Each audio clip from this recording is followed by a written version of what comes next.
আমার ছেলে আসলে কি বলবো, পড়ার টেবিল একদম অগোছানো রেখেছে। পড়াশোনায় তো মনোযোগ নাই, কিন্তু পড়ার টেবিল একদম অগোছানো। আচ্ছা আছে আজিমে কই? হ্যাঁ বাবু কই, তোমার ম্যাডাম আসছে?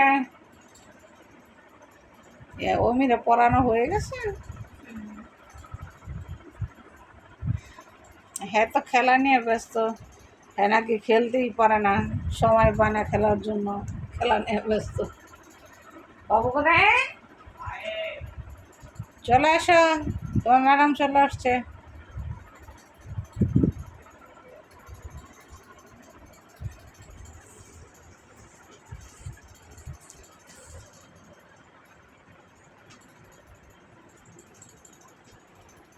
কাজ করতেছে ওই যে বাড়িতে, বাদামের কাজ করতেছে।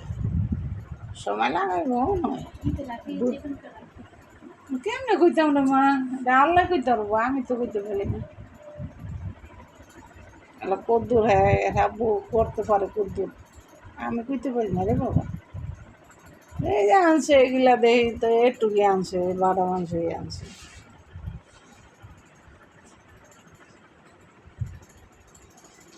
কদ্দুর হয় কি করবো।